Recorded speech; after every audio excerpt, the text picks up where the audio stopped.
जरा सोचिए, सड़क पर पानी के गड्ढे से उछला हुआ एक छोटा सा छींटा एक हिंसक हमले में बदल सकता है। और तो और इस मामले में एक जाने माने क्रिकेटर का परिवार भी शामिल है।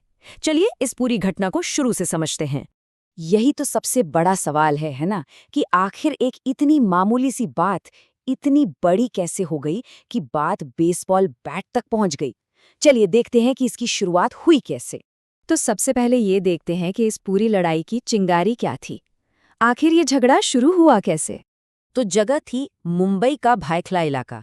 एक सड़क, एक कार और पानी से भरा एक गड्ढा। बस यहीं से सारी कहानी शुरू होती है। एक तरफ था एक परिवार जो अपनी कार से जा रहा था और दूसरी तरफ थे पूर्व क्रिकेटर यूसुफ पठान के ससुराल वाले। तो हुआ ये कि एक कार पानी से भरे गड्ढे के ऊपर से गुजरी और उसके पानी के छींटे वहां खड़े खालिद पठान और शोएब खान पर जा पड़े। और बस इतनी सी बात पर दोनों पक्षों में बहस शुरू हो गई। अब देखते हैं कि ये मामला आगे कैसे बढ़ा, यानी कि ये मामूली बहस बातों से हथियारों तक कैसे पहुंच गई। पीड़ित के भाई सलमान का कहना है, हमने गाड़ी रोकी और माफी भी मांगी, लेकिन शोएब ने सुनने से ही मना कर दिया और सीधे हमारी कार का शीशा तोड़ दिया। मतलब माफी के बदले गाड़ी का शीशा टूट गया। यहीं से हिंसा की शुरुआत हुई। अब जब कार का शीशा टूट गया तो परिवार ने सोचा कि चलो पुलिस स्टेशन चलते हैं और इसकी रिपोर्ट लिखवाते हैं। उन्हें लगा कि शायद अब ये मामला पुलिस ही संभालेगी। लेकिन उनके पुलिस स्टेशन पहुंचने से पहले ही उन पर घात लगाकर हमला कर दिया गया। अचानक से 8 से 9 लोगों का एक ग्रुप सामने आ गया और उनके हाथों में हथियार थे। बांस के डंडे, बेसबॉल बैट, मतलब सब कुछ। अब ये कोई मामूली झगड़ा नहीं रह गया था। तो इस हमले के बाद क्या हुआ? जो पीड़ित थे उनकी क्या कहानी है? सलमान बताते हैं, जब मैं और मेरे पिता मेरे भाई को अस्पताल ले जा रहे थे, तब भी उन लोगों ने हम पर हमला करना शुरू कर दिया। हम तीनों पर हमला किया गया, मतलब बचने का कोई रास्ता ही नहीं छोड़ा गया था।